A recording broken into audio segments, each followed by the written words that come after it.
अस्सलामुअलैकुम, मैं हूँ वर्दा शाकिर और आप मुझे देख रहे हैं हाई फ्लायर्स मैग्नेट के प्लेटफॉर्म से। जिस वक्त हमने 2008 और 9 में नया नया फेसबुक ज्वाइन किया था, उस वक्त हमें फेसबुक ग्रुप्स एक बड़ी अजीब सी चीज़ लगती थी। लड़के लड़की होने की हैसियत से, टीनेजर होने की हैसियत से हमें बड़ा डर लगता था कि जहाँ पे भी बहुत एक बंच ऑफ पीपल एक जगह जमा हैं, तो वो जगह जो है वो सेफ नहीं होगी, वहाँ आप अपने आप को एक्सेस दे देंगे ऐसी चीज़ों से, और हम कभी भी फेसबुक ग्रुप ज्वाइन नहीं करते थे। फास्ट फॉरवर्ड 2019 में मेरी फ्रेंड ने मुझे एक ग्रुप में ऐड किया और उसको देखकर मुझे पता चला कि अच्छा, फेसबुक ग्रुप से ये काम भी लिया जा सकता है, फेसबुक ग्रुप्स ऐसे भी हो सकते हैं। और जब मैं उस ग्रुप की मेंबर बनी तो मुझे आइडिया हुआ कि वो सिर्फ एक फेसबुक ग्रुप नहीं है, वो अब एक एकेडमी, एक इंस्टीट्यूशन और एक इदारे की हैसियत रखता है उन तमाम लोगों के लिए जिनमें कोई भी टैलेंट है, आर्ट से रिलेटेड, राइटिंग से रिलेटेड, म्यूजिक से रिलेटेड, कुछ भी। अगर आपके अंदर कुछ भी करने का जज्बा है तो this group is for you. और उस ग्रुप के बारे में हम मजीद बात करेंगे। बेसिकली आज हमारे साथ हाई फ्लायर शो में मौजूद हैं उस ग्रुप की फाउंडर, जिन्होंने उसकी बुनियाद रखी और लोगों के लिए इतनी सारी अपॉर्चुनिटीज क्रिएट की। इतने सालों से मैं देख रही हूँ कि कितने सारे राइटर्स उस ग्रुप से निकल रहे हैं, कितने सारे आर्टिस्ट उस ग्रुप से इमर्ज हो रहे हैं, अपनी बुक्स पब्लिश करवा रहे हैं, इवन अपने ग्रुप्स बना रहे हैं, और वो आगे लेकर चल रहे हैं उस विजन को जो उन्होंने क्रिएट किया।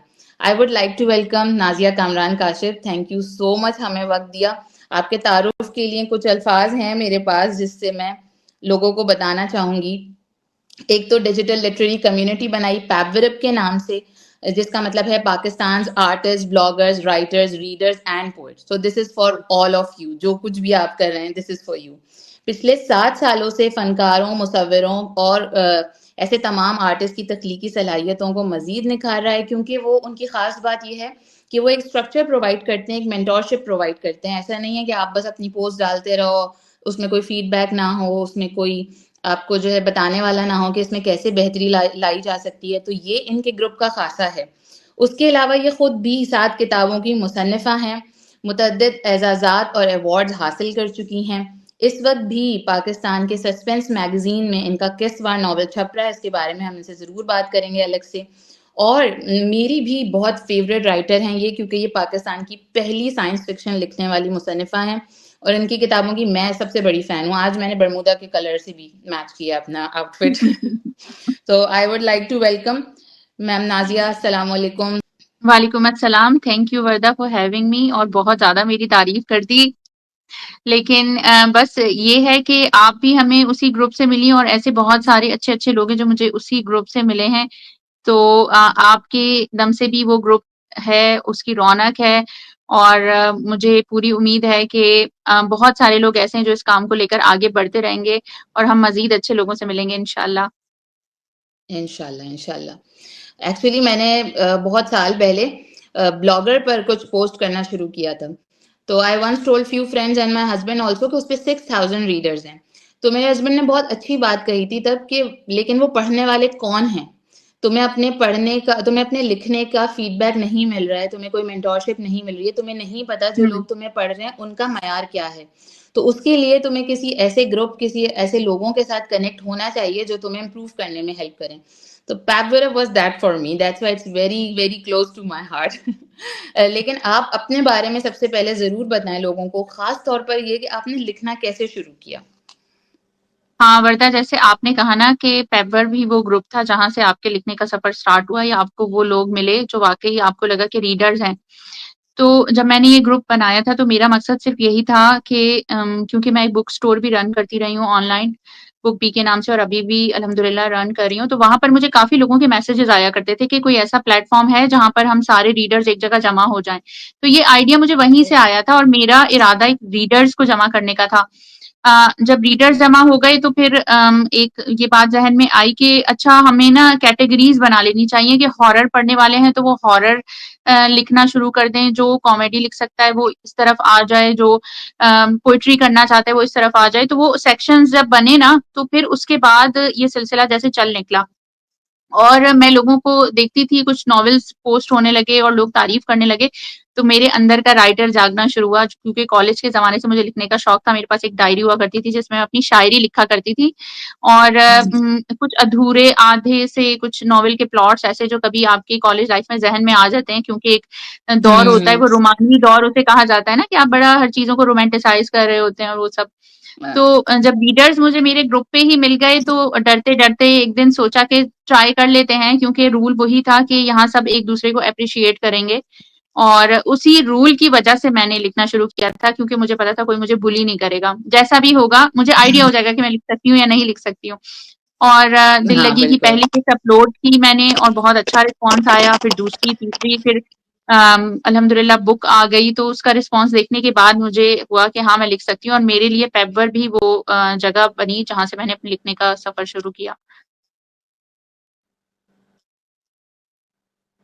ग्रेट। यानी कि पैबवरब ही आपकी इंस्पिरेशन है और आप ही बिल्कुल। पैबवरब के लिए भी एक बहुत बड़ा जो है ना रोल मॉडल है। बिल्कुल, बिल्कुल, अल्हम्दुलिल्लाह।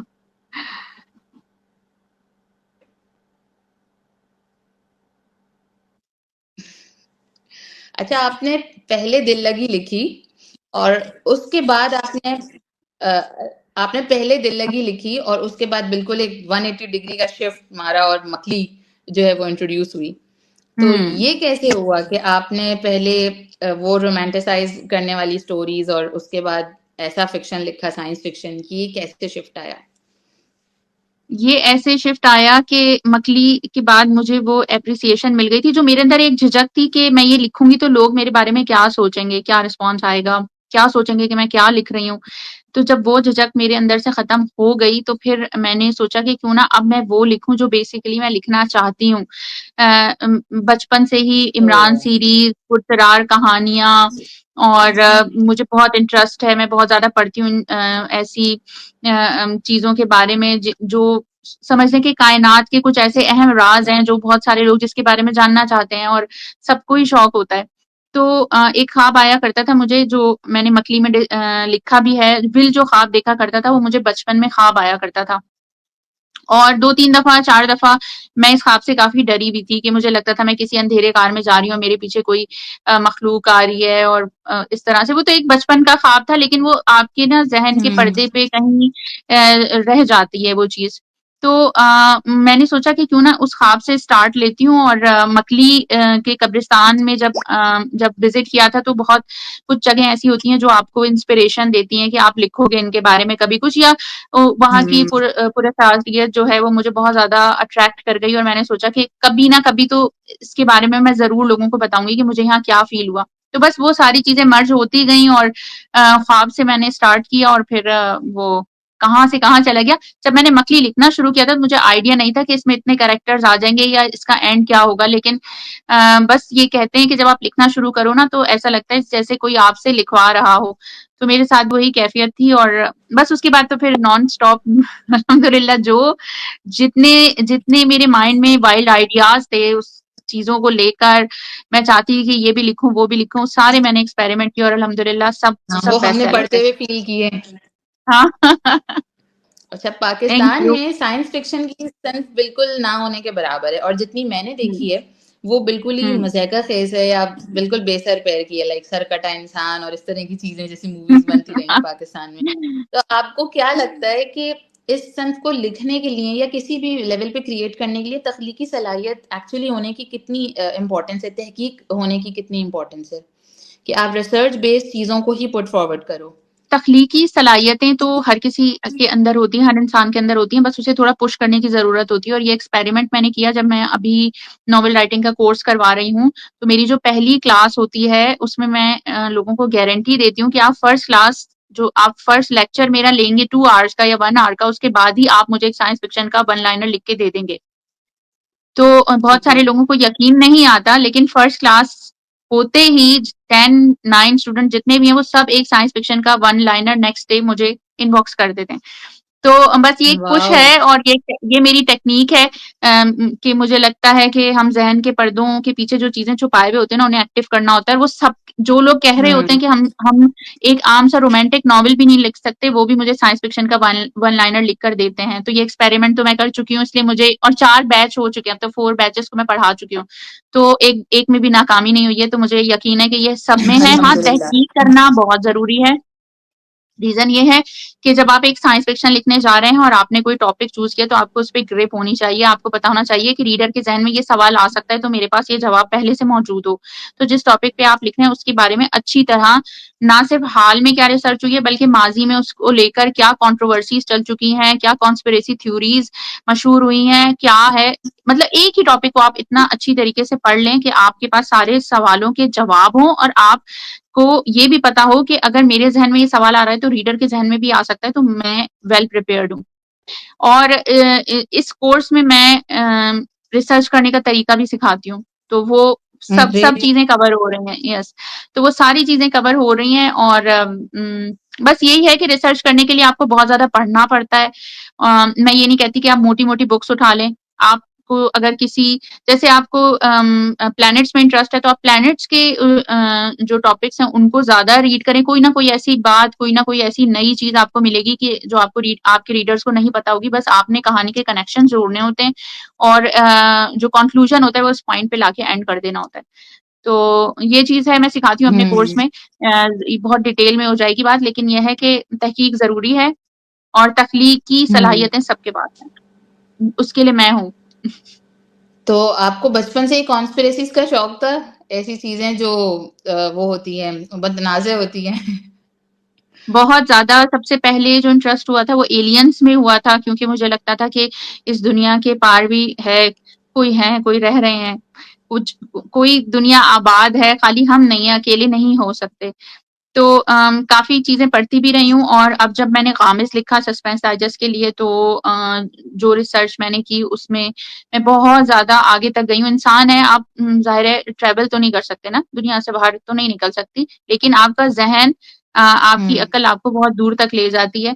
तो वो ही जो चीज़ें मुझे बचपन से मैं सोचती आ रही थी, पढ़ती आ रही थी, सुनती आ रही थी, तो फाइनली उसको मैं क़ामिस की शक्ल में अब उसको वाइंड अप किया एक बुक में उसको बंद किया। जैसे बरमूदा ट्रायंगल के बारे में सबको इंटरेस्ट था, तो वो मुझे भी बहुत था, तो उसको मैंने बरमूदा ट्रायंगल में एक उसको कॉन्क्लूज़न दिया कि हाँ, यहाँ पर ये हो सकता है। तो बस ये बिल्कुल। है। चलें, तो आई एम वेटिंग कि वो बुक भी जो है, वो भी बुक की फ़ॉर्म में जल्दी आ जाए। इंशाल्लाह फरवरी में आ जाएगा गामिस। क्योंकि मुझे लगता है कि वो बहुत इम्पोर्टेंट है कि जो लोग जगह-जगह से तहकीक नहीं कर सकते या जिनके रिसर्च स्किल्स अच्छे नहीं हैं, उनको भी एक जगह वो कंपाइल होकर और बहुत इंटरेस्टिंग स्टोरी के साथ मिल जाता है। क्योंकि कुछ लोग जो बिल्कुल। है ना वो ऐसे नॉन फिक्शन नहीं पढ़ सकते डिटेल्स कि ऐसा है, ऐसा है, ऐसा है। वो एक कहानी जब उसमें वीव हो जाती है तो वो इन्फॉर्मेशन फिर बहुत आउटस्टैंडिंग लगती है, जैसे बरमूदा में हाँ, हुआ एंड ये में। भी एक टेक्नीक होती है कि आप इस तरह से तहकीक को लोगों तक पहुँचाएँ कि वो बोर ना हों। उनको लगे कि वो कहानी का हिस्सा ही बिल्कुल, है और उनको इन्फॉर्मेशन भी मिल जाए। तो गामिस में भी मैंने यही कोशिश की बिल्कुल। है। बाकी रीडर्स ही पढ़ के बताएँगे। इंशाल्लाह, इंशाल्लाह ज़रूर, जैसे कि पिछले हम पढ़ चुके हैं तो हमें भरपूर यकीन है कि ये उससे भी और ज़्यादा ही होगा, इंशाल्लाह। इंशाल्लाह। साइंस फ़िक्शन के शौकीन अफ़राद को आप अपने किसी एक पसंदीदा मौज़ू के बारे में बताएँ, जिसके बारे में आपको तहकीक करना पसंद है और आपको लगता है कि रीडर्स के लिए भी ये एक दिलचस्प तजुर्बा हो सकता है? हाँ, मैं चाहती हूँ कि आप सब शेप शिफ्टर्स पर रिसर्च करें और मुझे बहुत इंटरेस्ट है शेप शिफ्टर्स पर रिसर्च करने में और मैं पढ़ती भी बहुत ज़्यादा हूँ और कोशिश भी की है उनके बारे में लिखने की और ये रिसर्च मुझे बहुत आगे तक ले गई या बहुत पीछे तक ले गई, मैं ये कहना चाहूँगी। और आपको आइडिया होगा कि दुनिया में क्या हो रहा है। सिर्फ़ एक इस टॉपिक पे रिसर्च करने से आपको दुनिया के मौजूदा हालात और आने वाले हालात के बारे में भी आइडिया होगा और माज़ी में क्या हो चुका है और मुझे ऐसा लगता है कि आप बहुत हद तक जो है ना अपने आप को दुरुस्त करने की कोशिश करेंगे ये सब पढ़ने के बाद। तो मैं चाहती हूँ कि सब शेप शिफ्टर्स के बारे में पढ़ें, उनको पता हो। यही रीज़न था आज आपको इनवाइट करने का भी। बहुत सारे लोग पूछते हैं कि हमारे बच्चे क्या पढ़े हैं, उन्हें कैसी चीज़ें पढ़नी चाहिए और उर्दू में ऐसा हुँ, अच्छा मवाद बहुत कम है। आप इंग्लिश में बिल्कुल। हज़ारों सीरीज़ उन्हें सजेस्ट कर देते हो कि आप जो है ना शेरलॉक पढ़ लो, आप हैरी पॉटर पढ़ लो और आप डॉग डायरीज़ पढ़ लो, अगर कॉमिक्स पढ़नी है तो there are number of options. लेकिन जब उर्दू की हुँ, बात आती है तो हमारे पास ना कोई प्रॉपर सीरीज़ है, ना हमारे पास अच्छी स्टोरीज़ हैं। तो आज इस इंटरव्यू का मकसद भी यही था कि लोगों को पता चले, वैसे तो ऑलरेडी लोगों को बहुत ज़्यादा लोगों को पता ही है आपके बारे में, माशाल्लाह आपकी किताबें जो है वो हर बुक फेयर में सबसे आगे रखी हुई होती हैं स्टॉल्स पे।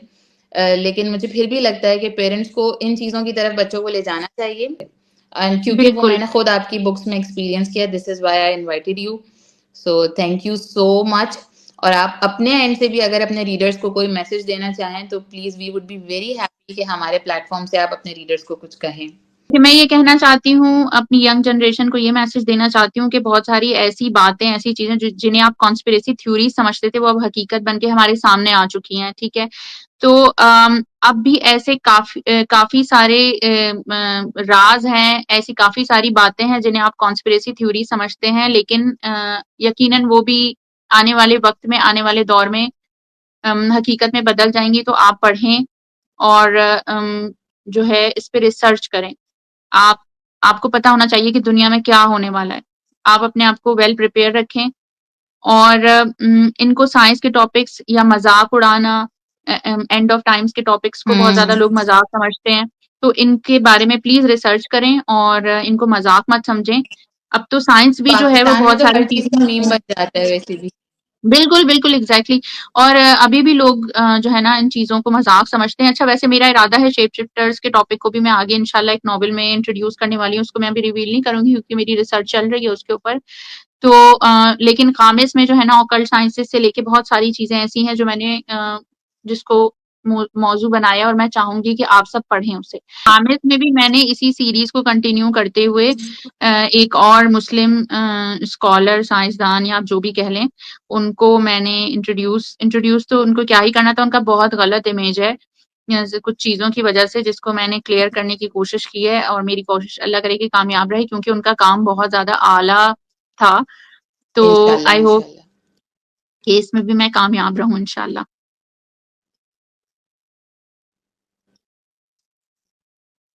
तो ये बुक हम कब तक पढ़ पाएँगे?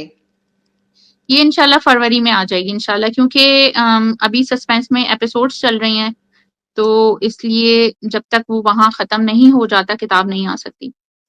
Okay, okay.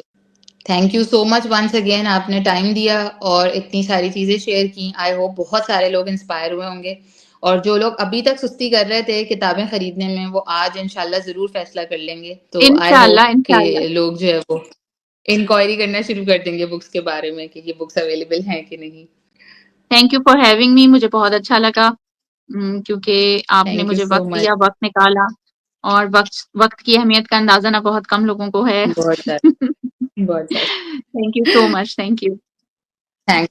लेकिन हम आपसे फिर बात करेंगे इंशाल्लाह। हो सकता है हम किसी ज़रूर, कॉन्स्पिरेसी ज़रूर, थ्योरी पे बात करें, हो सकता है हम इंशाल्लाह, औरतों के मुसन्निफ़ होने पे और औरतों की रिसर्च स्किल्स के ऊपर बात करें।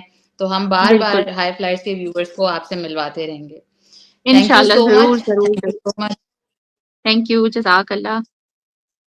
सारे देखने वालों को भी बहुत सारा thank you and I hope कि हम ऐसे ही अच्छी-अच्छी जो है इनसाइटफुल बातें आपके साथ करते रहेंगे और फिर मिलेंगे किसी और पर्सनैलिटी के साथ। अल्लाह हाफ़िज़। अल्लाह हाफ़िज़।